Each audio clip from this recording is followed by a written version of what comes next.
네, 안녕하십니까. 기부식 파트너입니다. 자, 오늘 특강은 여기 주제가 나와 있습니다. 추세매매 기법을 통해 본 하반기 증시 전망과 유망주입니다. 아마 우리 추세매매반의 성적은 다들 뭐 좀 들어보셨을 것 같고, 이 추세매매 기법을 통해서 시장을 과연 지금 어떻게 봐야 될 것이고, 추세매매 기법을 통해서 봤을 때 어떤 게 유망주인가 라는 강의를 오늘 이어나갈 텐데요. 지금 시장은 그나마 바닥에서 우리 고생을 많이 했다가 바닥에서 좀 올라왔기 때문에 한숨을 돌린 단계입니다. 한숨은 돌렸지만은 시장에 대해서 또 고민이 많은 구간에 들어와 있는 거죠. 이런 겁니다. 우리 코스피 일봉을 보더라도 딱 애매한 자리에 와 있잖아요. 그나마 다행히도 전체적인 우리 흐름을 보시면은 지금은 하락 추세죠. 여전히 하락 추세입니다. 여기 고점에서 이어지는 작년 6월이 고점이었어요. 일본 고점이고 추세선은 8월에 꺾였습니다. 그 다음에 보시면 하락 채널형 이렇게 이 모양이에요. 계속 이러다가 올라왔죠. 그러면 만약에 지금 사람들이 얘기하는 지금이 베어마켓 랠리라면 하락 추세 때에서의 잠깐의 어떤 랠리라면은 빠져야 되겠죠. 이렇게 그죠? 자, 이 방향이 어디로 가느냐, 이걸 오늘 추세 매매 기법을 통해서 살펴보고 어떤 종목에 하반기에 관심을 가져야 과연 수익을 추가로 더 내고 이 어려운 난관을 극복할 수 있느냐, 거기에 대한 말씀입니다. 뭐 추세 매매라 그러면은 막연하기도 하고 뭐 어렵다고 생각할 수 있겠지만 별것 아니에요. 굉장히 간단한데 사람들이 잘 안 지키기 때문에 잃는 경우가 많습니다. 추세 매매라는 것은 말 그대로 추세를 따라가면서 매매하는 법, 투자하는 법을 얘기합니다. 흐름이라는 게 보십시오. 지금 주가라는 게 예를 들어 이렇게 이런 방향으로 꿀렁꿀렁 움직이고 있다 그러면은 추세 매매는 절대 1등을 하려는 게 아니고 2등을 하는 게 추세 매매입니다. 1등은 누구냐? 시장 네가 해라는 거예요. 시장 네가 2등하고 우리는 1등하고 우리는 2등 할게. 그걸 인증하고 가는 거예요. 이번에 보십시오. 2020년도 그렇고 21년 뭐 올해도 그렇고 얼마나 많은 전망, 투자 전망, 그 다음에 또 뭐 예측 난무했습니까? 잘 맞든가 안 맞더라는 거예요. 그렇지 않습니까? 그럴 것 같으면은 차라리 시장을 잘 쫓아가는 게 훨씬 좋은 성적을 거둘 수 있다. 우리 보시면 아시지 않습니까? 지금 보십시오. 시장이 빠졌다가 이렇게 빠졌다가 올라오죠. 변곡이 나오고 올라갑니다. 추세선이 이렇다는 거예요. 그러다가 올라갈 때는 계속 그 순응에서 계속 고하면 되는 거예요. 계속 매수. 지금 어떻게 할까요? 예, 매수. 지금 어떻게 할까요? 예, 보유. 예, 매수. 예, 보유. 계속 그렇게 맞을 확률이 높아요. 근데 딱 한 번 틀릴 때가 있어. 이때 변곡점에 틀립니다. 아, 한 번 틀렸네? 바뀌죠. 그러면 그 다음부터는 매도예요. 매도. 틀렸네? 한 번 딱 틀립니다. 그죠? 추세 매매는 100% 계속 맞는 게 아니고 늘 맞다가 90% 맞다가 한 번 틀려요. 그때 잘해야 됩니다. 변곡이 나왔을 때 스탠스를 빨리 바꿔줘야 돼요. 시장을 인정하고 바꿔줘야 돼요. 떨어진 추세에서 상방으로 바뀌었습니다. 그러면 스탠스를 그쪽으로 더 옮겨줘야 돼요. 지금은 아마 여기 근처에 우리가 있을 겁니다. 여기 어딘가 있을 거예요. 추세 매매는 내가 1등을 하면 안 되고 시장 1등으로 보내고 내가 2등 하겠다는 겁니다. 그 전략만 잘 써도 충분히 수익을 낼 수가 있다. 이걸 말로 표현하면 이런 거죠. 우생마사다. 그렇죠. 물줄기가 흘러가는데 홍수가 났습니다. 지금 뭐 홍수 때문에 굉장히 많이 고생을 하고 계십니다. 다들 어렵고 잘 극복이 돼야 되는데 홍수를 얼마나 많은 고생을 합니까? 그러면 뭐 이렇게 다 떠내려가죠. 뭐 예전 같으면 뭐 소도 떠내려가고 뭐 말도 떠내려가고 하는데 말은 보통 자기의 힘을 믿기 때문에 물이 이렇게 거슬러 오면 이렇게 내려오면 그걸 거슬러 올라간대요. 이기려고. 그러다가 지쳐가지고 죽습니다. 반면에 소는 물이 흘러가면 그 방향으로 그냥 몸을 맡겨버립니다. 떠내려가 버립니다. 힘쓰지 않고 둥둥 떠내려가다가 밑에 나중에 하류 지역에서 뭐 땅을 밟고 올라온다든지 해서 살아난다면 힘이 남아있으니까. 뭐냐면 결국 살아남기 위해서는 내가 어차피 그 물줄기를 주도할 수 없다면은, 그렇죠? 그렇다면 그 물줄기를 잘 쫓는 게 중요하다. 정확한 시장 분석과 그리고 그 흐름을 쫓는 투자가 추세 매매다. 그 얘기입니다. 우리 아까 일봉 보셨지 않습니까?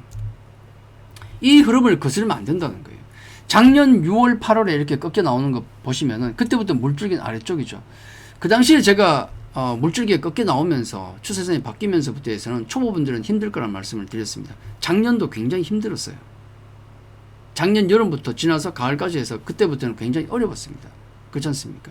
즐거웠던 구간은 2020년에 주가 폭락 이후에 100% 올라왔을 때 그때가 즐거웠죠. 그 다음부터는 계속 괴로울 수밖에 없는 게 물줄기가 계속 내려오고 있으니까 당연한 것 아니겠습니까? 자, 이런 흐름 속에서 우리가 얼마나 많이 고생을 했습니까? 다행히도 단기적으로 이렇게 올라왔는데 지금 자리에서 그러면 과연 우리는 만약에 예측을 한다 그러면은 시작을 예측한다면 어떤 방향을 봐야 될까? 여러 가지 방향이 있다고 말씀을 드렸는데 이런 여러 가지 방향이 있습니다. 이런 제가 그림을 좀 보여드렸죠. 지금 자리가 딱 그 기로에 와 있어요. 그냥 현재 자리에서 돌파가 나와서 1번 바로 그냥 가버린다. 전혀 가능성이 없는 건 아니에요. 알 수 없는 건 시장은 절대 알 수 없다. 단언하면 안 돼요. 그럴 수도 있겠지. 이 정도. 그리고 2번은 돌파 이후에 눌렸다가 다시 가는 경우. 그렇죠? 3번은 아예 이 자리에서 꺾였다가 많이 올라왔으니까 바닥에서 많이 올라왔잖아요. 얼마 아니지만 바닥에서는 올라왔지 않습니까? 그래서 꺾였다가 다시 가는 요 흐름이 3번 정도. 요것도 괜찮아요. 4번은 그냥 여기서 아이고 모르겠다 옆으로 기어버리자. 4번. 5번은요 완전 꺾여버리는 거. 예, 원래대로 되돌아가는 겁니다. 어느 방향으로 진행될 것인가. 우리가 이 5개 중에서 어느 방향으로 갈지만 알면 투자를 아주 재밌게 할 수 있겠죠. 뺐다가 집어넣는다든지 아니면 여기다 더 실어버린다든지. 근데 모르는 상황에서 우리가 어떤 전략을 취해야 될 것인가. 이걸 추세 매매 관점에서 한번 보자는 거예요. 이거 하나 보십시오. 예를 들어서 5번 케이스가 과연 가능할 것인가를 먼저 생각해 되겠죠. 저는 5번만 아니면 상관없어요. 5번만 아니면 전 수익을 낼 수 있습니다. 자, 5번 케이스, 5번은 뭐냐면 지난번 저점을 깨고 내려가는 겁니다. 이게 가능할 것인가. 그럼 지난번 저점과 지금을 비교해 보면 돼요. 간단하죠. 이겁니다. 자, 증시 매크로 악재를 몇 개를 살펴보면 이런 것들이 있습니다. 코로나19 계속되고 있죠. 그 다음에 인플레이션 문제, 그 다음에 금리 인상, 연준의 긴축, 글로벌 각 중앙은행의 긴축입니다. 그리고 글로벌 경기 침체, 이것도 심각하죠. 또 러시아 전쟁, 또 신냉전 시대, 그렇죠? 중국하고 미국하고 계속 좀 힘겨루게 하고 있지 않습니까? 자, 이런 악재들이 있었는데, 그럼 지금은 이게 어떻게 됐느냐? 지금 현재 시점에서 이렇습니다. 우선 코로나는 여기 우리 기사도 나와 있지만은 미국은 코로나 거리두기 뭐 감염 우려 있지만은 격리는 안 한다. 중증 관리만 한다 그럽니다. 예. 옛날처럼 타이트하게 쬐지 않습니다, 이제. 그렇죠. 그리고 일본 코로나 같은 경우도 지금 신규 확진자가 뭐 25만 명이다 뭐다 사상 최대다 그러고 있습니다. 근데도 거리두기나 강력한 어떤 그런 봉쇄는 안 하고 있지 않습니까? 안 돌아간다고요. 왜냐하면 우리가 백신도 있고 치료제도 있으니까. 그렇죠. 예전처럼 그렇게 코로나19 때문에 심각해지지는 않는다는 것이고, 또 우리 인플레 때문에 고생을 많이 했죠. 이번에 수치가 나왔습니다. 7월 수치가 나왔어요. 6월에 이제 우리가 9.1까지 찍었는데 엄청나게 높게 9.1까지 찍었는데 1%. 이번에 우리 얼마를 봤습니까? 거의 한 8.7 정도를 예상을 했거든요. 8.7 정도. 8.5가 나왔어요. 8.5. 인플레가 피크를 보였다는 겁니다. 여기 보시면. 거기다가 에너지라든지 뭐 식료품 이쪽을 뺀 코어 같은 경우도 이번에 생각보다 더 내려갔습니다. 지난달과 맞췄죠. 예상보다 더 내려갔어요. 이걸 보면 인플레이션도 조금은 둔화가 됐구나. 조금은. 물론 연준의 액션을 스탑할 정도로 낮은 건 아닙니다. 지금도 여전히 8% 위입니다. 그건 맞아요. 근데 피크는 지난 게 아닌가 한숨은 돌렸다. 그리고 ISM 제조업 지수 같은 경우를 보더라도 지금 완전히 꺾여 들어오는 마이너스 위축 국면은 아닙니다. 아직도 50 이하가 위축 국면이죠. 수축 국면이고 위쪽은 확장 국면. 둔화는 되지만은 확장 국면이 있고, 그리고 소비 지표라든지 고용 지표 같은 경우는 아직은 괜찮지 않습니까? 서프라이즈도 가끔 있고, 물론 그 부분은 좀 시간 지나면 줄어들겠지만은 아직은 괜찮다. 그러면 이거예요. 자, 지난번 저점 상황에서 있었던 그런 여러 가지 악재들을 이렇게 보니까 지금 비교해 보니까 많이 좋아졌네요. 분명히 그때 상황보다도 전저점보다 상황이 좋아졌다면은 그 지점을 깨고 내려갈 수는 없는 거 아닙니까? 객관적으로. 예. 그래서 5번 시나리오는 조금 힘들다. X. 제외를 시키는 게 맞는 거예요. 이게 합리적이지 않습니까? 그렇죠? 5번은 힘들겠구나. 그나마 다행입니다.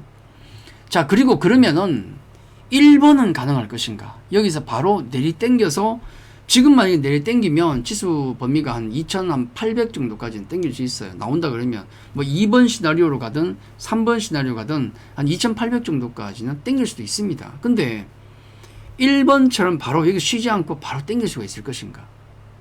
지금의 여러 가지 악재들 또 새로운 모멘텀이 뭐가 있는지 모르겠지만은 사실 큰 건 없어요. 그렇죠? 그럼 이런 것 가지고 땡길 수 낼 수가 있을 것인가? 우리가 그걸 고민해 봐야 됩니다. 자, 1번의 시나리오가 가능하려면 뭔가 새로운 모멘텀이 있어야 되는데 그게 뭐가 될 것인가? 이거예요. 자, 아까 증시 매크로 악재라고 지금 이렇게 보여드렸는데 이건 사실 펀더멘탈과 관련된 겁니다. 실적 추세와 이건 다 실적과 관련된 겁니다. 그렇죠? 실적과 관련된 겁니다. 러시아 침공 전쟁의 어떤 변수 여기에 변화가 와야 돼요. 이게 변해야 전 1번 시나리오 갈 수 있다고 봅니다. 그러면 과연 러시아 침공 전쟁의 어떤 새로운 변수가 있을 수 있을 것인가? 이번 올해에 하반기에 과연 어떤 변화가 있을 수 있을 것인가? 그걸 생각해야 됩니다. 아마 하반기 남은 변수 중에서 이게 가장 중요하다. 저는 굉장히 좀 예민하게 보고 있습니다. 이걸. 왜냐하면 지금까지 우리가 유지해오던 그 전략이 러시아 하나가 바뀌면 상당수 변화를 줘야 됩니다. 굉장히 중요한 포인트거든요. 러시아 침공 전쟁이 과연 하반기에 변화가 있을 수 있을 것인가? 변수는 있어요. 지금 우리가 생각해보면 변수는 있습니다. 이런 겁니다. 겨울이면은 유럽이 에너지 대란이 일단 있을 수가 있습니다. 겨울이면. 그렇죠. 난방유라든지 난방가스를 많이 써야 되는데 지금 러시아 같은 경우가 붙잡아 두고 있지 않습니까? 그 비중을 잠궜다 열었다 하면서 지금 거의 가지고 놀고 있잖아요. 유럽을. 유럽 같은 경우는 지금 상당히 고민을 많이 하고 있습니다. 겨울 전에 끝나야 되는 거 아닌가? 에너지 대란 때문에 지금도 얼마나 힘듭니까? 그죠? 가스 가격이 올라가고 실제로 소비자들이 부담하는 뭐 독일이든 가격이 다 올라가고 있지 않습니까? 근데 겨울 되면 더 할 거 아니에요. 러시아는 더 괴롭힐 거고. 그렇죠. 그래서 유럽은 지금 겨울 에너지 대란에 대한 고민이 되고 있고, 그러면 이 전쟁이 원래 찬바람 불기 전에 좀 끝났으면 좋겠다는 생각을 기본적으로 갖고 있습니다. 그렇죠. 자, 거기다가 9월이면은 지금 8월이죠. 9월이면은 러시아의 지방선거가 있습니다. 지금 최대 격전지 중에 하나가 어디냐면 헤르손이죠. 요거 크림반도입니다. 2014년에 러시아가 이제 침공해서 강제로 병합한 곳이죠. 그리고 지금 돈바스 지역을 지금 점령해서 갖고 있습니다. 여기서 지금 한참 싸우다가 점령하고 있죠. 헤르손 지역은 여기입니다.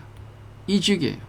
만약에 지금 헤르손 지역 점령해 있는데 여기를 완전히 공고하게 굳히면은 이쪽으로 크림반도까지 다 연결이 되는 겁니다. 돈바스부터 연결이 되죠. 그러면 러시아 입장에서 원래 러시아가 전쟁을 하려고 했던 이유가 뭡니까? 독립전쟁이에요. 뭐 명분은 그겁니다. 독립전쟁. 돈바스 지역이고 헤르손 지역이고 친러시아 우리 시민들이 지금 우크라이나 탄압을 받고 있다. 우리가 해방시켜줘야 된다. 뭐 이런 겁니다. 그렇죠. 그러면 만약에 헤르손 지역을 여기서 지금 막 격전이 벌어지고 있는데 우크라이나 쪽에서는 이 지역을 지금 탈환하려고 엄청난 에너지를 쏟고 있습니다. 연내 탈환하겠다 그렇게 얘기하고 있어요. 9월 보면은 9월에 러시아가 지금 지방선거가 있는데 명분이 좋잖아요. 이때 이 점령지 헤르손 같은 곳 이런 곳에 주민투표를 할지도 모른다 얘기가 있습니다. 지금 계속 얘기 나오고 있죠. 주민투표. 뭐 어떤 주민투표입니까? 당신들 지금 러시아 국민으로 살래? 우크라이나 국민으로 살래? 그거 주민투표 하는 거예요. 그래서 만약에 주민투표에서 러시아 쪽이 많으면은 그냥 병합해버리는 거예요. 이거 우리 땅. 돈바스 우리 땅. 그림은 빼뜨렸으니까. 돈바스 우리 땅, 헤르손 우리 땅. 그렇게 해버리겠다는 겁니다. 예. 그러고 나서 어떻게 하겠습니까? 목표를 달성했으니까 우리 그만하자. 휴전합시다. 러시아 쪽에서. 그러면 우크라이나는 가만히 있겠습니까? 가만 안 있겠죠. 땅 뺏기고 누가 좋아. 가만 안 있죠. 근데 문제는 뭐냐면 아까 일본 여기 아까 말씀드렸던 거 유럽이 겨울 에너지 대란이 있을 수 있습니다. 안타깝지만은 이 전쟁의 어떤 그 종결은 결국 우크라이나가 할 수 있는 건 아닙니다. 유럽에서 미국에서 무기 안 주면 끝나는 거예요. 그렇지 않습니까? 무기 원조가 없으면 우크라이나는 못 싸웁니다. 그러니까 이 전쟁의 결정권자는 러시아, 그 다음에 서방 국가예요. 그렇죠. 이 이해 타산이 맞으면은 한 9월 주민투표를 하고, 예를 들어서 안 그럴 수도 있지만은 주민투표를 하고, 그리고 겨울 전에 전쟁을 끝내려고 하는 우리 유럽의 세력들, 지금 거의 의견 엇갈리고 있지 않습니까? 이들이 아마 휴전이나 종전, 정전 같은 게 이끌어낼 수도 있다라는 생각을 하고 있습니다. 하반기에 가능한 시나리오입니다. 그래서 8월이 넘어가서 9월이면은 우리가 좀 바짝 좀 신경을 써야 될 것이 아닌가라는 생각이 듭니다. 물론 요건 이제 말씀드렸다시피 9월 이후에 9월 이후에 가능성을 점쳐볼 정도지, 그렇죠? 이게 된다는 건 아닙니다. 그러니까 9월 이후부터 해서는 러시아 변수에 우리가 더욱더 촉각을 세워야 되겠죠. 왜냐하면 이쪽에 변화가 있으면 우리는 많은 부분에 있어서 변화를 앞으로 줘야 됩니다. 그렇죠. 그래서 남은 하반기에 가장 큰 변수는 러시아 쪽이다. 러시아는 뭐 조금 심하게 말씀드려서 내일이라도 전쟁이 끝날 수 있다는 생각으로 우리는 가야 돼요. 그래야 대응이 가능합니다. 계속 그렇게 신경을 쓰고, 그건 아니지만은 내일이라도 끝날 수 있다라고 생각은 하고 계속 가야 된다. 이게 하반기에 가장 중요한 포인트다. 자, 어쨌든 한 9월 이후에나 그리고 겨울 전에나 잘하면 가능하다고 말씀드렸으니까 이게 바뀌지 않는 한은 1번의 시나리오도 쉽지가 않겠죠. 그렇죠? 이런 겁니다. 아까 5번 같은 경우는 쉽지가 않다. 5번 쉽지가 않다는 말씀을 드렸죠. 이건 쉽지가 않습니다라는 제가 말씀을 드렸고, 그리고 1번 같은 경우도 러시아 쪽에 어떤 큰 변화가 없으면 힘들다. 5번은 전저점을 깨려면은 지금 좋아지고 있는 여러 가지 뭐 긴축이라든지 인플레라든지 뭐 중국 관련 이슈라든지 아니면 경기 침체 우려라든지 이런 것들이 원래 제자리로 돌아갈 정도로 다시 우려가 커져야 된다. 쉽지 않은 것 같습니다. 왜냐하면 피크를 찍은 게 많기 때문에. 그렇죠? 미국의 금리 인상 같은 경우도 인플레이션이 피크를 찍었다는 생각이 들면 연준도 뭐 속도를 계속 자이언트 스텝을 밟을 수는 없잖아요. 그죠? 근데 물론 지금 연준의 스탠스는 아직은 금리 인상 쪽입니다. 아직은 아니야. 요번에 인플레가 피크가 나오니까 우리가 또 김치국물을 먼저 먹은 건지 모르겠지만은, 야, 이러면 금리 인상 속도가 떨어지고 내년 넘어가면 뭐 금리 인하도 가능하지 않겠어? 뭐 이런 또 즐거운 상상을 하게 되는데, 딱 연준 인사들은 아니야. 아직은 아니야. 그렇게 얘기했어요. 아직은 아니야. 계속 금리 인상 해야 된다. 하지만은 피크는 찍은 것 같지 않습니까? 그러면 5번의 가능성은 낮은 거고, 아까 러시아가 만약에 어떤 변화가 온다 그러면은 슈팅을 할 수 있겠죠. 많은 게 바뀝니다. 뭐 공급망 문제도 바뀌고, 유가 쪽도 또 흐름이 바뀔 거고, 인플레이션 더 물가는 떨어질 것이고, 그렇죠. 경기 민감 섹터들이 강하게 움직이면서 시장을 땡길 수가 있습니다. 경기 민감 섹터가 땡기면서 가려 그러면은 그게 필요하다는 거예요. 지금 당장은 놓고 보면 1번, 5번이 힘드니까 결국은 2번, 3번, 4번 정도의 시나리오가 가능하지 않을까라고 생각하는 거예요. 이건 뭐 전망이라기보다는 이건 그냥 뭐 시나리오를 뭐 예측하는 시나리오 정도, 상식 수준이 아니겠습니까? 그렇죠? 상식 수준에서 시장을 생각해 보는 겁니다. 자, 요 정도. 그러니까 정리를 하면 이렇습니다. 자, 매크로 실적 추세는 어떻게 되는가? 딱 나오죠. 지수는 약간 갇혀있는 슈팅, 그 다음에 아래쪽으로 폭락, 이건 없다는 거예요. 없을 가능성이 높다. 완만하게 오르든지 완만하게 빠지든지 아니면 옆으로 기든지 이런 흐름이 강합니다. 그러면 딱 나오죠. 실적 추세에서 우리가 딱 생각 딱 떠오르는 건 뭐냐면, 지수보다는 종목 장세구나. 요런 잠정 결론이 나옵니다. 그렇구나. 딱 요 정도예요. 그렇죠? 자, 그 다음에 이제 생각해 볼 게 뭐냐면, 실적 추세 봤으니까 이제 수급 추세. 사실은 실적 추세가 매크로와 기업 실적이 가장 중요한데 단기적으로 영향을 주는 것은 실적이 굉장히 중요하죠. 추세 이 수급이 깡패라고 얘기하지 않습니까? 단기적으로는 수급이 굉장히 중요할 수밖에 없는데 우리 코스피 수급 추세를 가만히 보시면은 이렇습니다. 최근 올해 들어서 이런 흐름을 보이고 있어요. 위쪽에 열심히 사고 있는 게 누굽니까? 개인 투자자. 2020년부터 계속 그렇습니다. 계속 열심히 사고 있고. 반면에 지금 올해 들어서도 기관은 계속 매도 쪽에 가깝습니다. 계속 이렇게 녹색선. 그렇죠? 외국인도 매도했어요. 계속 올해 들어서 계속 매도. 기관도 매도. 근데 기관은 계속 매도인데 외국인은 한 2주 전부터인가요? 이렇게 다시 올라옵니다. 매수세로 좀 전환하고 있어요. 이런 분위기구나. 그러면 이거예요. 제가 드리고 싶은 말씀이 뭐냐면, 우리 흔히 그런 얘기를 합니다. 개인 투자자가 사면 장이 안 돼. 그런 얘기를 많이 해요. 그렇죠. 개인 투자자가 사기 때문에 장이 안 돼. 그런 얘기. 근데 이 얘기는 맞을 수도 있고, 안 맞을 수도 있고. 왜 그러냐면, 우리 2020년을 가만히 생각해 보세요. 예를 들어, 바로 얼마 전 2020년을 생각해 보십시오. 그때는 누가 샀습니까? 개인이었어요.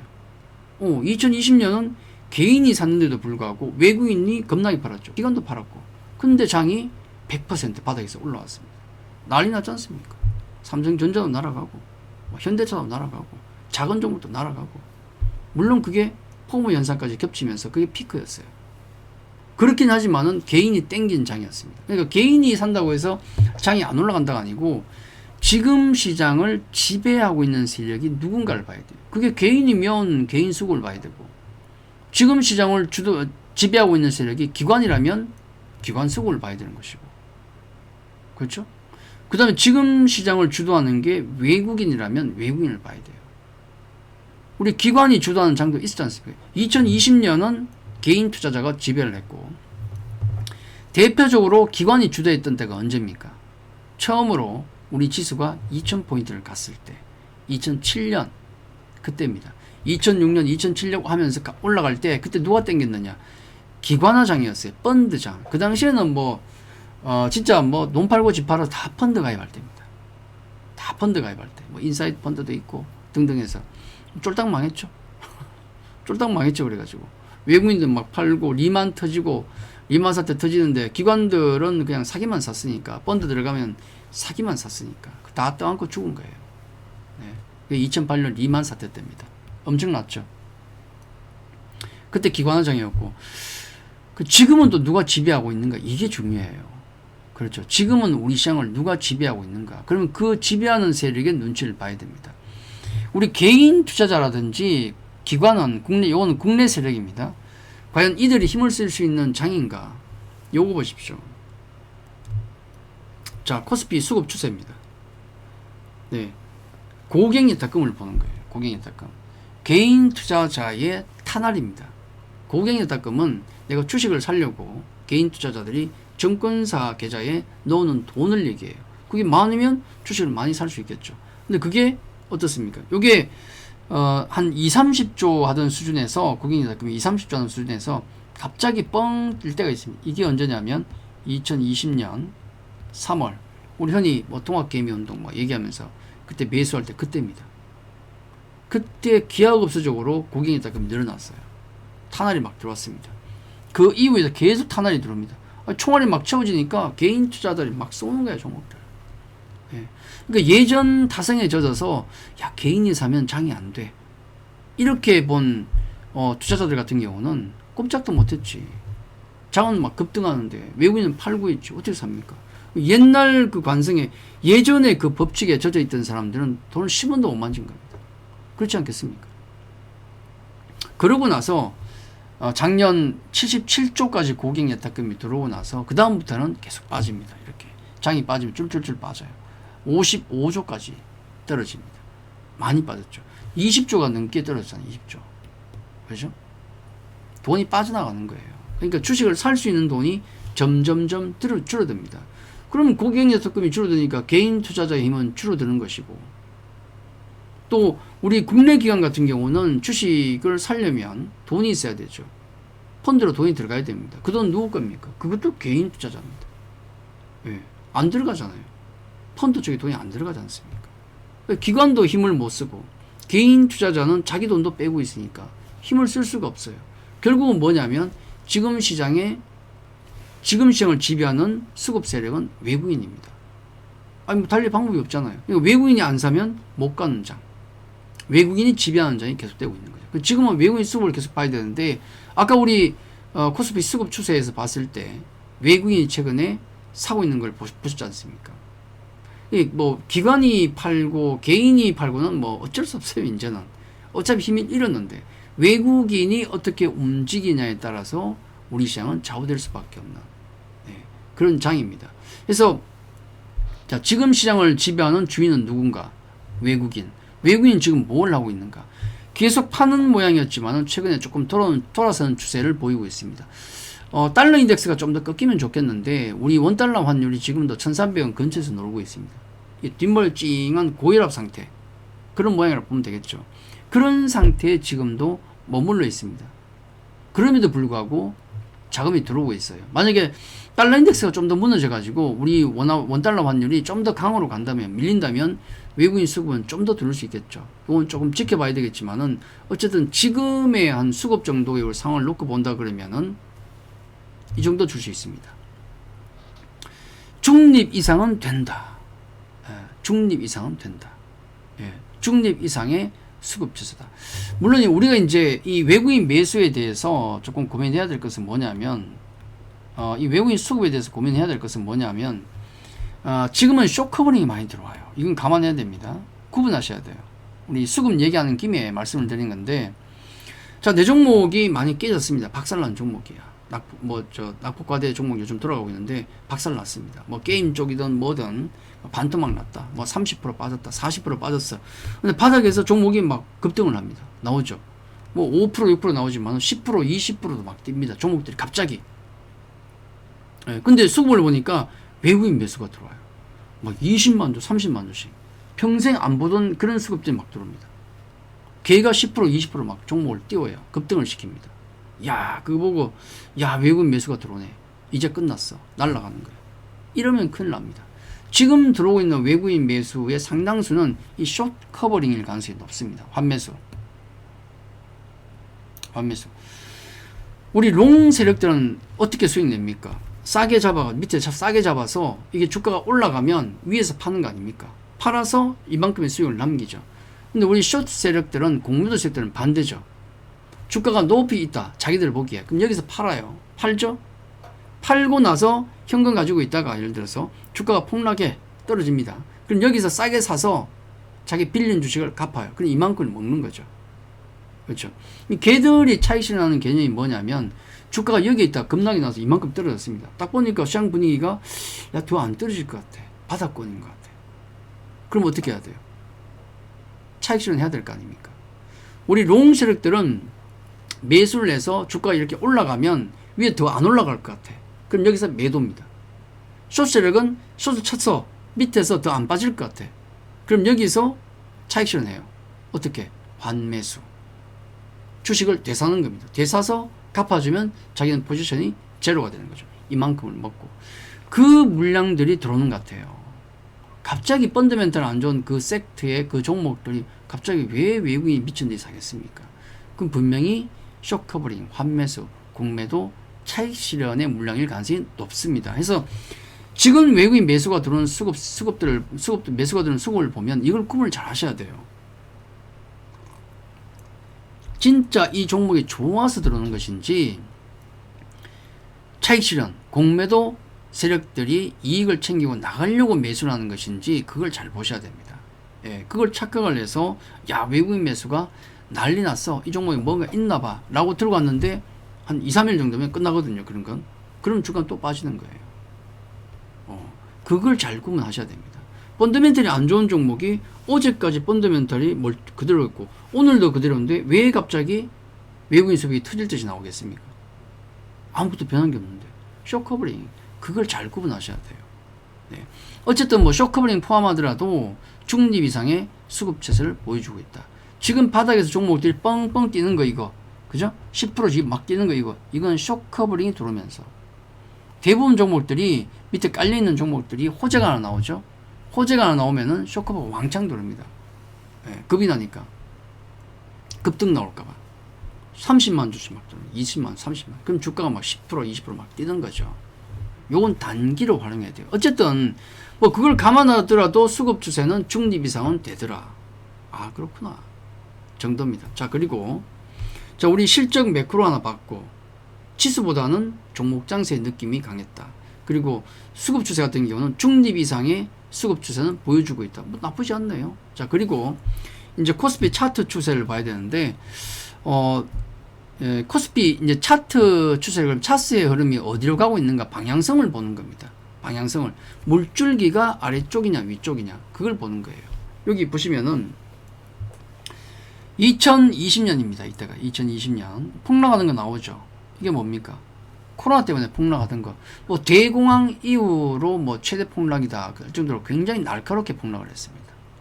엄청났죠? 예. 이 당시에 동학개미 분들이 들어왔습니다. 아, 멋지게 들어왔죠. 맞습니다. 예. 그러고 나서 주가가 쭉 올라가서 언제 추세선 변곡이 나오냐면 이때쯤 나옵니다. 한 5월 정도에 나와요, 이게. 5월 정도. 바닥은 여기인데 1400 정도, 1400포인트에서 바닥을 찍습니다. 근데 이 변곡은 언제 나왔느냐? 추세선 변곡은 거의 한 1600에 나왔어요. 1600. 예. 이때 나왔습니다. 아, 그러면 이게 발바닥이고요. 1400이 한 1600 정도가 뭐냐면 무릎. 이게 무릎이에요. 흔히 얘기하는. 여러분 배울 때, 책을 통해서 배울 때 그러지 않습니까? 무릎에 사서 어깨에 팔아라. 그러잖아요. 이게 추세선 변곡이 나올 때가 무릎이에요. 그러니까 최바닥에는 못 잡는다 생각하는 게 좋습니다. 근데 그렇게 늦게 잡아가지고 먹을 게 있느냐? 항상 있죠. 1600 잡았는데 얼마 갔습니까 이게? 3300 갔습니다. 3300. 오, 늦은 게 아니구나. 3300 날아간 거예요. 이게 지금 2020년부터 2021년 그리고 올해 2022년을 지금 보고 있는 겁니다. 3개년을 보고 있는 거예요. 그러고 나서 6월달에 일본 고점 추세선을 볼 때는 여기서 8월에 꼭지가 나왔습니다. 꺾이죠. 그 다음부터 물줄기 아래쪽입니다. 쭉쭉. 아, 초보분들은 이제는 투자할 때 힘들 겁니다. 라고 얘기했던 거. 안 하셔도 됩니다. 라고 했던 게 여기서부터입니다. 추세가 쭉 내려가고 있죠. 지금 보십시오. 여기 위치. 지금 추세는 뭔가? 일봉이 따다다 올라갔다고 해서 물줄기가 바뀌었습니까? 아직은 물줄기가 바뀐 건 아니에요. 예, 외바닥으로 이렇게 만드는 경우는 잘 없습니다. 이 당시에는 진짜 정말 극적으로 만들어냈는데 저런 경우는 잘은 없어요. 보통 이중바닥 만들고 평상시에는 그렇습니다. 지금의 추세는 어떤 추세인가? 딱 직관적으로 보이지 않습니까? 상승 추세, 하락 추세. 하락 추세가 바뀌었습니까? 큰 그림으로 봤을 때 안 바뀌었잖아요. 안 바뀌었지 않습니까? 언제쯤 바뀔 것인가 우리가 생각을 해야 되는데 이런 겁니다. 그림을 좀 더 확대하면 이렇습니다. 요거는 2020년 올해 시장을 보고 있어요. 지난 1월 달에 폭락했죠? 1월 폭락. 야, 진짜. 결자해지라고 이 당시에 우리 시장을 폭락시킨 수많은 악재 중에서 가장 컸던 게 LG 에너지 솔루션 상장. 수급을 다 빨아들이면서 박살이 났어요. 최근에 장이 올라갈 때 누가 끌어올립니까? LG 에너지 솔루션. 예, 결자해지죠. 네, LG 엔솔이 중심에서 이끌고 있는 게 맞습니다. 네, 요건 6월에 폭락했을 때 1월 폭락과 6월 폭락입니다. 자, 그걸 이겨내고 이만큼 올라온 거예요. 지금 자리가 여기입니다. 그러면 제가 중요하게 보는 게 요 녹색선 보시면은 이 추세선이 아래쪽으로 물줄이 내려가는데 이게 언제 턴할 것인가? 나중에 지금은 주식을 할까 말까 지금 고민을 하고 계신 분들, 현금 들고 있다가 주식 폭락하길래 현금을 잔뜩 만들어 놨는데 이만큼 올라왔어요. 아, 이거 빚에 살걸. 그런 분들 많습니다. 지금도 살까 말까 고민하시는 분들 많을 거예요. 초보분들이라 그러면은 너무 급하게 하지 마시고, 언제나 기회는 오니까 급하게 하지 마시고, 이 녹색선이 턴이 나올 때 이때 사시면 돼요. 언제쯤일지 모르겠지만 이게 턴할 때는 그 다음부터는 시장이 편해집니다. 굉장히 편해져요. 이게 평균의 힘이에요. 시장이 굉장히 편해집니다. 만약에 지금 내가 현금을 좀 많이 들고 있다.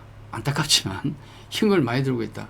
약도 오르고 열도 받고 주식 사야 되는데 조바심도 나고 그렇다면은 너무 조바심 내지 마시고 예, 이 선이 돌아 나올 때까지 기다리셔도 돼요. 그런 분들은 주식 가지고 계신 분들은 가져가야지. 그렇죠?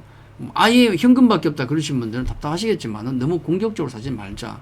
괜히 그동안 가만히 있다가 마지막에 꼭지타고 머리 맞을 수는 없지 않습니까? 그렇죠? 그래서 이 이평선이 돌아 나올 때 그때 하셔도 됩니다. 특히 초보분들은 그렇게 하셔도 돼요. 문제 없습니다. 네. 그러면 이 선이 언제쯤 돌아 나올 것인가를 보면 많이 좋아졌어요. 일봉의 조정은 지금 나올 수도 있겠지만 이 선이 돌아 나오려 그러면은 일봉의 조정이 나와도 상관없습니다. 시기적으로 봤을 때는 한 2주, 빠르면 1주는 좀 너무 빠른 것 같고, 한 2주 전후, 한 2주일 전후, 2주에서 3주 정도. 지수가 지금 자리에서 계속 올라오면 빨라지면 일주일도 가능합니다. 한 일주일에서 한 3주 사이. 예. 한 2주 전후면은 이 선이 돌아 나올 가능성이 높아요. 그게 돌아 나오면 어쩌라고? 장이 편해집니다. 굉장히 편해져요. 초보분들 투자하기 좋은 국면으로 가는 거죠. 아까 우리 차트 봤지 않습니까? 이 선이 돌아 나오면서부터 얼마나 주가가 올라갔는지. 그렇죠. 늦은 게 아니다. 말씀을 드리고. 그래서, 코스피의 차트 추세를 통해서 봤을 때는 우리 시장이 한 2주 전후에서 지금보다 좀 더 편해질 수 있다. 마음이 지금 주가가 올라가지만 편하진 않잖아요. 종목들이 엄청난 널뛰기를 하고 있지 않습니까? 그렇죠. 막 10%, 20% 뛰는 놈, 10%, 20% 꼬꾸라지는 놈, 종목들이 난장판입니다. 사실. 물론 이제 올라간 종목이 많으니까 그나마 좀 기분은 좋습니다만은 시장이 정신을 못 차리고 있다. 순환매도 굉장히 빨라요. 이게 편해질 수 있는 시점이 다가오고 있다는 겁니다. 이렇습니다. 정리하면. 코스피 차트 추세는 빠르면이라고 쓸게요. 빠르면. 자, 빠르면 1, 2주면 편해진다. 차트가 편해진다. 뭔 얘기입니까? 매매하기가 편하다는 얘기예요. 내가 어떤 종목이 물리더라도 이게 이렇게 턴하면은 종목이 이렇게 일봉이 올라가다 조정이 나와도 많이 안 깨져요. 하방이 단단해. 이게 턴하기 시작하면 하방이 단단해집니다. 조정이 나와도 옛날처럼 폭락이 아니고 적절한 조정이 나온다. 적절한 조정이 그게 중요합니다. 아니 좀 마음 편하게 좀 투자를 할 수 있어야 될 거 아닙니까? 늘 조바심 가지고 불안불안하게 그죠? 네. 지금 우리 차트 추세를 봤을 때는 빠르면 1, 2주 정도면 편해진다. 편해진다. 수익이 대박 난다가 아니고 편해진다. 그 얘기예요. 자, 제가 말씀드렸던 요 아까 우리 매크로 실적 추세 그리고 또 수급 추세 또 차트 추세 자, 요걸 통해서 우리가 추세로 내린 시장 진단을 보시면 이렇습니다. 아까 보셨던 거 1번 2번 3번 자 종합적으로 보면 이렇습니다. 하나씩 봤던 거 자 추세로 내린 시장 진단인데 지수보다는 종목 장세라고 말씀을 드렸고 처음에 아까 우리 매크로 봤을 때 그리고 수급 추세로 봤을 때는 중립 이상의 수급 추세는 나오고 있다. 뭐 괜찮네요. 그죠? 뭐 지수에 대한 아쉬움은 좀 있겠지만은 중립 이상은 되더라. 그리고 특히 한 1, 2주 정도면 편해진다. 편해진다. 매매하기 좋다는 얘기입니다. 급등락도 조금 줄어들고 그렇습니다. 왜냐면 이제 빅 이벤트가 다 끝났어요. 거의 빅 이벤트 큰 것들이 지나갑니다. 보통 빅 이벤트 이슈가 있으면 늘뛰기 하잖아요. 실적 시즌도 이제 거의 끝났습니다. 월요일, 화요일이면 끝나요. 그렇죠?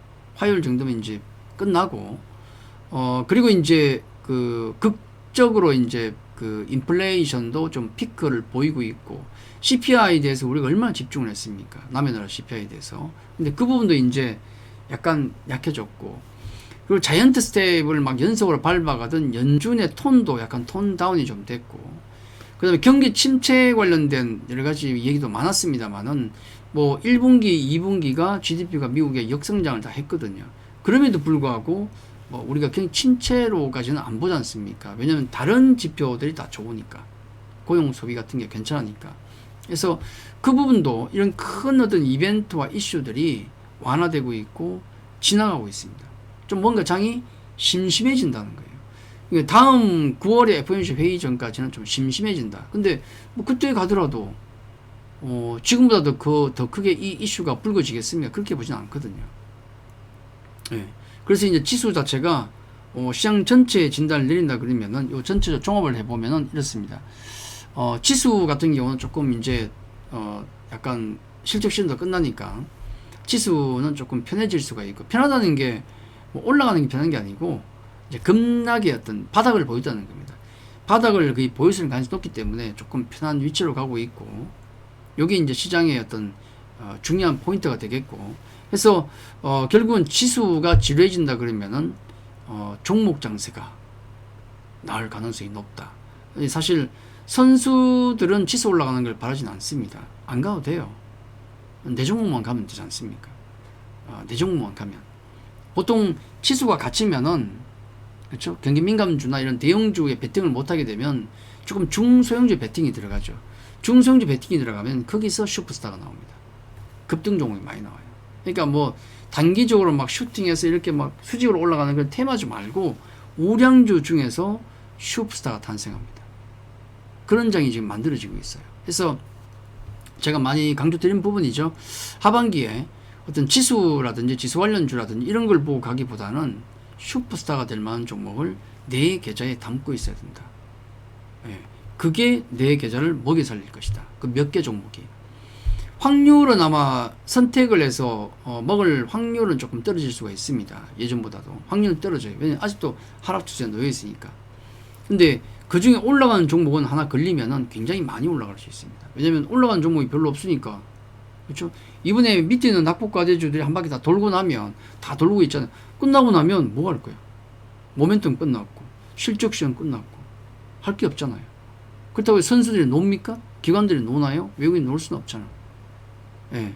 그 심심한 장에서 가는 종목에는 수급이 다 몰리는 겁니다. 우주의 기운이 다 몰리는 것이고, 개인도 사고, 외국인도 사고, 기관도 사고, 그 종목들은 날아가는 거예요. 그 종목을 잡아야 돼요. 그 종목을 가지고 있어야 되고. 예. 그게 하반기의 핵심 포인트입니다. 시장 지수에 대해서는 저는 나쁘긴 안 봅니다. 아까 보시다시피 글로벌 여러 가지 악재들이 많이 완화가 됐지 않습니까? 그럼 바닥은 좀 본 것 같고 완만한 상승 정도로 보는 게 합리적이다.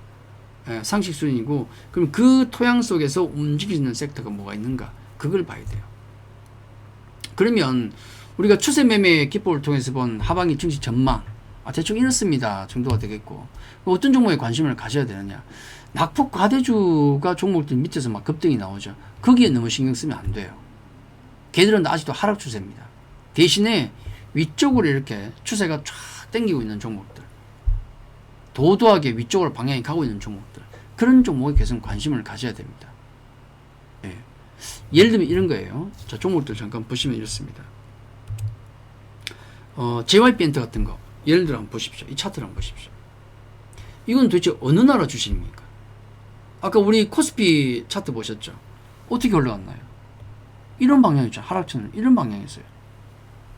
큰 물줄기가 아래쪽으로 가고 있는데, 다 이 방향으로 가고 있는데 얘만 위로 가고 있어요. 이런 종목이 많지가 않습니다. 이런 종목이 많지가 않아요. 그렇죠? 이런 종목이 흔치가 않습니다. 근데 이런 종목이 많이 간다고요. 이런 종목 계속 간다고요. 상승 채널형이지 않습니까? 이렇게. 도대체 얘는 왜 이럴까? 얘는 왜 이럴까? 실적입니다. 실적보다 좋은 게 없어요. 결국은 실적입니다.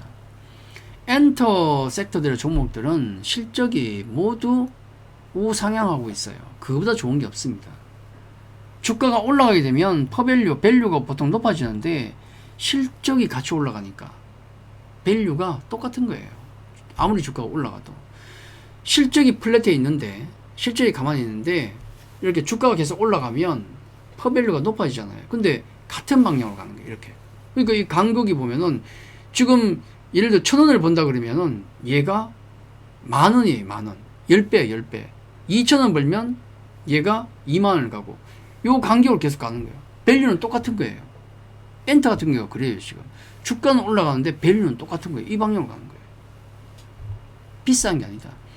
주가가 올라간다고 해서 비싸지는 게 아닙니다. 그렇죠? 주가가 올라가는 만큼 실적이 같이 올라가면 밸류는 똑같은 거예요. 비싸지는 게 아닙니다. 단순히 차트만 보고 우와 많이 올랐네,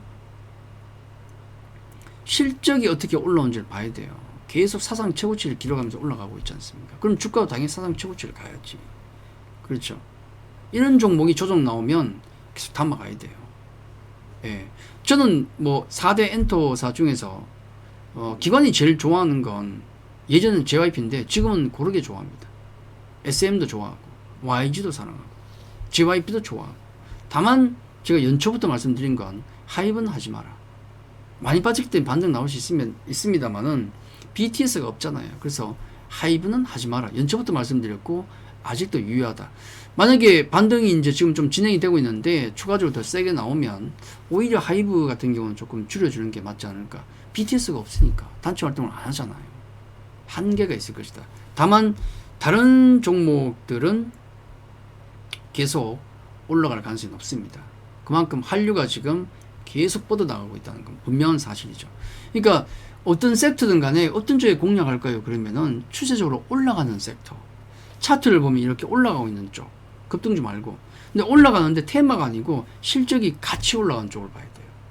실적이 안 따라오면 사면 안 됩니다. 그건 테마주니까. 그건 사상도가 그대로 다시 빠집니다. 제자리 가요. 그것만 경계하시면 되는데 최근에 그리고 이제 가장 많이 추세적으로 올라가는 게 어디입니까? 방산 쪽. 방산 쪽 올라가죠.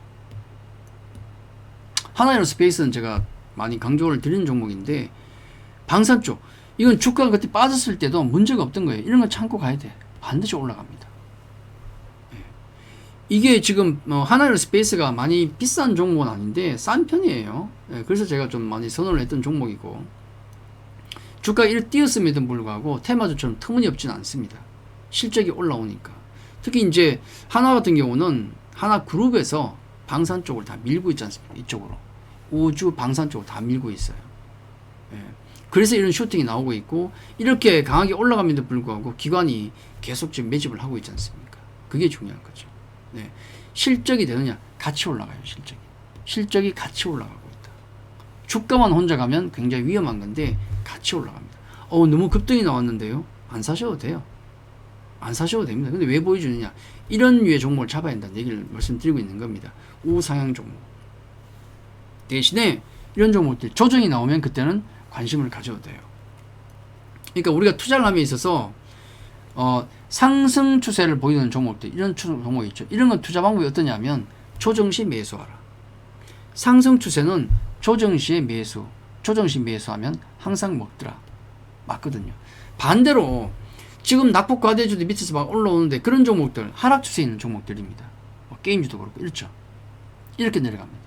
이런 종목들은 올라올 때 매도하라. 반대예요.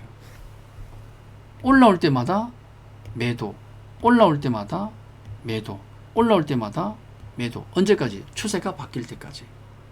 아직은 바뀐 것 같지 않습니다. 이렇게 낙폭과대주 떨어진다고 해서 그걸 잡고 계속 가면 안 된다는 얘기예요. 전략은 추세가 아래쪽으로 꺾이는 종목들은 올라갈 때마다 매도, 비중을 줄이고 반대로 상승 추세를 보이는 종목들은 조정이 나올 때마다 매수. 언제까지? 예, 추세가 꺾일 때까지. 전략이 달라요. 또 예를 들어 최근에 많이 올라오는 거 이미 그 섹터의 업황이 좋은가 안 좋은가는 주가에 다 나와요. 테마주가 아니면. 하나솔루션. 병국이 여기 나왔죠. 이미 여기서 나왔어요. 1차적으로. 병국이 여기서 나왔습니다. 하나솔루션도 한 5월 정도에 추세가 턴했을 때. 턴하고 이게 보통 추세가 턴하면은 이런 조정이 나와도 죽지는 않습니다. 잘 안 죽어요. 오히려 기회가 돼버렸네. 그 이후에 급등입니다. 하나솔루션 테마주 아닌가? 신재생 태양광 테마주 있습니다. 근데 이번에 실적 발표를 했잖아요. 서프라이즈가 나왔지 않습니까? 엄청난 서프라이즈. 와, 다 놀랐습니다. 아, 단순한 테마주가 아니구나. 실적을 겸비한 종목이구나. 기관 외국인이 계속 사고 있습니다. 우상향하고 있어요, 지금. 와, 단기적으로 급등이 나왔는데요. 안 사셔도 됩니다.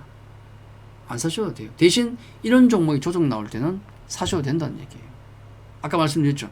추세가 이렇게 올라간 종목은 조정 시에 매수. 맞죠? 조정 시에 매수. 조정 시에 매수. 조정 안 나오면요. 안 사면 되지.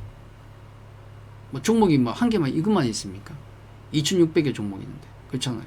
그러면 이제 너무 이렇게 단기적으로 오른 거 말고 좀 뭔가 추세가 밑에서 바뀌고 있는 종목이 뭐가 있는가, 이런 거. 현대차 같은 거 추세 바뀌었지 않습니까? 5월부터 해서 바뀌었어요. 이렇게 올라옵니다. 추세가 바뀌어서 이렇게 물줄기가 올라오니까 출렁출렁 되는데 안 무너지잖아요. 단단해지고 있다고요, 지금. 약간 그건 있습니다.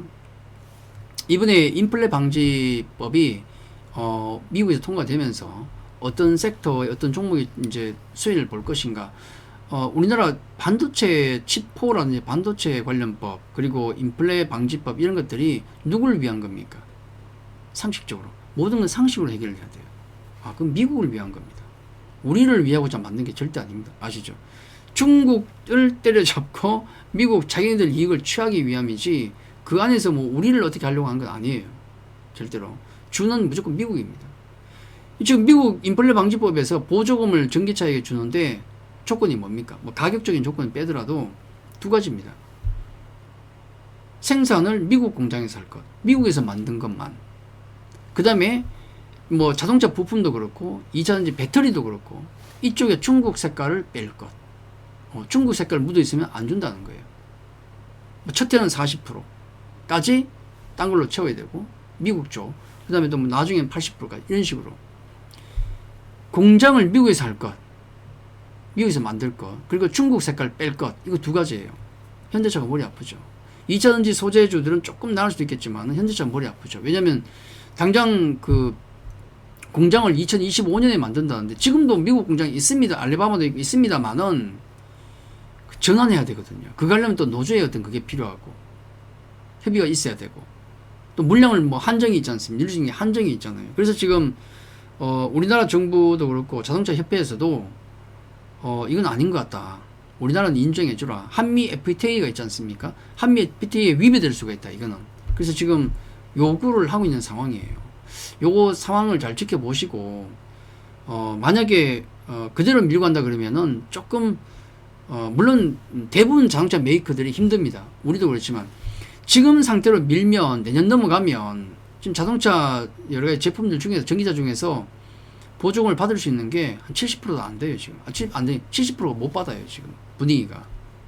근데 현재 공장이 없는 쪽은 더 힘들겠죠. 요 부분은 조금 체크하고 가자. 요 이벤트가 중요하니까. 사실 그거 아니더라도 지금 없으면 못 팔기 때문에 좋은데, 이왕이면 그분이 잘 풀리면 현대차는 날아갈 수가 있지 않습니까? 나중에 러시아 문제가 풀려도 괜찮은 거고. 그래서 현대차는 그런 이슈가 있지만은 우리가 집중해서 관심 있게 볼 필요는 있다, 말씀을 드리고요. 그리고 이제 최근에 추세가 바뀌고 있는 종목 중에서 이런 것도 있습니다. LG화학 같은 거. LG화학이 전형적인 바닥을 짚고 턴하고 있는 종목 중에 하나예요. 예전에 이제 LG 엔솔이 빠져나가면서 박살났던 거 아닙니까? 화학업종 중에서 박살났잖아요. 최근에 2중, 3중 바닥을 만들면서 올라가고 있습니다. 여기 추세선 물줄기가 내려오다가 언제 꺾였습니까? 작년 초에, 작년 3월 정도에 꺾였어요. 물줄기가 100만원 찍고. 그렇죠. 물줄기가 바뀌면 일단 파는 게 맞아요. 에이 뭐 했다가 어떻게 됐습니까? 여기까지 와버렸죠. 그때 꺾였을 때가 한 8, 90만원이거든요. 100만원 갖다 8, 90만원 꺾였는데, 그때라도 팔았으면, 안 팔고 있다가 개박살 났지 않습니까? 반토막 나고 있죠. 그 자리에서. 밀린 자리에서 반토막. 그게 지금 턴하고 있습니다. 얘가 턴하는 이유는 뭐 화학이 뭐 잘 돼서, 물론 그것도 있겠지만은 얘도 2차 전지 그 힘으로 땡기고 있어요. 2차 전지 쪽은 구조적인 성장을 하고 있지 않습니까? 그래서 2차 전지주에 관심이 많은데 주가가 너무 많이 올라서 단기적으로 퍼밸류가 높지 않습니까? 기본적으로 퍼밸류가 좀 높고, 또 그리고 장점도 많지만 퍼밸류가 높고 또 단기적으로 주가가 올라가기 때문에 부담이 된다 그러면은 LG화학 쪽으로 관심을 가시는 것도 괜찮아요. 얘도 단기적으로 조금 올라왔는데요, 빠진 걸 보십시오. 그렇죠? 부담이 되시면 기다리면 돼요. 조정 나올 때까지 기다리면 되지 뭐.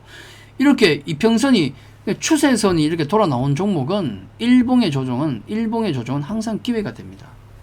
LG화학 같은 게 조정이 나오면 감사합니다가 되는 거예요. 그렇겠죠. 그렇게 기회를 노리시면 되고, 또 이제 우리 구조적으로 성장하고 있는, 그리고 되도록이면은 시크릿클 쪽보다는 아직은 좀 개별 섹터 쪽으로 자기 혼자 돈을 잘 버는 쪽으로 관심을 갖는 게 맞잖아요. 그 엔트도 방산도 그렇고, 뭐 자동차도 지가 잘하고 있고, 그렇죠? 2차 전지도 지가 잘해 올라가는 거지 경기 좋아서 올라가는 거 아니지 않습니까? 그렇죠? 그리고 이제 그런 섹터를 우리가 고른다 그러면은 그 중에 또 하나가 헬스케어가 빠질 수가 없겠죠. 헬스케어 쪽. 문제는 뭐냐면 예를 들어 우리가 한미약품 같은 종목을 보더라도 문제가 뭐냐면 그래 뭐 혼자서 돈 버는 것 성장성을 가지고 성장이 다 죽은 곳에서 성장 섹터가 있다면 몇 개 없는데 예를 들어 뭐 엔트도 좋고 좋아 방산도 좋아 예를 들어 2차 전지도 좋아 2차 전지도 좋고 또 뭐 헬스케어도 있고 이렇게 다 있습니다. 근데 약점을 다 갖고 있어요. 하나씩 보면 뭐냐면 로봇도 있습니다. 제가 로봇도 많이 강조를 드렸죠. 로봇도 있고 문제가 뭐냐면 2차 전지의 약점은 밸류가 높아요. 확실한 실적과 성장성 두 개를 다 갖고 있습니다. 근데 그럼에도 불구하고 밸류가 높아요. 아마 30-40% 되니까 그게 부담입니다. 그렇죠? 그리고 예를 들어서 로봇이라든지 헬스케어 같은 경우 바이오는 뭐가 문제냐면 대부분 다 실적이 없어요. 확실한 성장성을 한 건을 가지고 있는데 실적이 없다고. 실적이 이게 없어. 얘는 밸류가 높고 예를 들면 그래서 보통 우리가 그 헬스케어 바이오 종목은 실적을 포기하고 극강의 성장성만 보고 우리가 매수하는 종목 아닙니까? 임상 하나 성공하면 그냥 그걸로 끝내버리잖아요. 계좌를 그냥 찢어버리지 않습니까? 난리 나잖아요. 실패하면요 계좌가 사라져요. 극강의 종목 해서 약간 바이오보다는 등급이 좀 약간 그 하이 리스크 하이 리턴이 이제 바이오 쪽인데 등급을 좀 낮춘 게 뭐냐면 게임 섹터였거든요. 예전에 게임 쪽. 그러니까 적당한 실적에 꽤 괜찮은 실적이죠. 있고 거기다가 게임 하나 성공하면 대박을 볼 수 있으니까 요거는 바이오보다는 약간 리스크가 좀 낮고 수익은 좀 낮겠지만은 그래도 하이 리스크 하이 리턴 중에서 괜찮았던 게 게임 쪽인데 문제는 게임 쪽이 지금 아작이 나버렸지 않습니까? 예. 왜요? 이건 실적도 안 돼. 성장성도 없어. 최악의 섹터가 돼버렸습니다. 최악의 섹터. 이번에 막 적자 막 내고 있고 실적 다 컨센 하회되고 근데 문제는 지금 차기적으로 나올 그 게임들이 성공한다는 보장이 없어요. 네. T2E다 괜히 그런 거 막 추진하다가 지금 성공하고 있는 게 없잖아요. 하나도. 보여준 게 없다는 거. 게임주들은 제가 오래전부터 경계하자는 말씀을 좀 드렸지만은 언제 관심을 가져야 되냐면 게임주는 지금 저점에 자꾸 그게 중요한 게 아니고 적당한 실적과 적당한 성장성을 보였잖아요. 근데 둘 다 무너졌다고. 그럼 어떻게 해야 됩니까? 둘 중에 하나는 보여줘야 돼요. 실적을 보여주든지 아니면 다시 성장성을 보여다오 이거예요. 성장성 어떻게 보여줘야 됩니까? 그렇죠. 신작 게임이 나와서 성공하는 걸 보여줘야 돼요. 그 P2이든 아니면 안 하던 짓을 해야 되는데 모바일 쪽에서 많이 했죠. 그동안. 그러면 모바일 외에 PC라든지 플랫폼을 바꿔서 PC라든지 콘솔이라든지 이쪽에 성공하든지 아니면은 지역을 바꿔서 뭐 국내에 성공한 애들은 북미나 유럽에서 성공을 하는 걸 보이든지 아니면은 우리 뭐 P2윈이다 뭐 여러 가지 뭐 있는데 얘들이 최근에 강력한 성장 동력으로 내놨던 게 P2E 아닙니까? 그죠? P2E에서 성공하는 게임을 보여주든지 안 하던 짓을 해야 그 섹터가 됩니다. 그걸 확인하고 들어가셔야 돼요. 성급하게 들어가실 필요는 없다.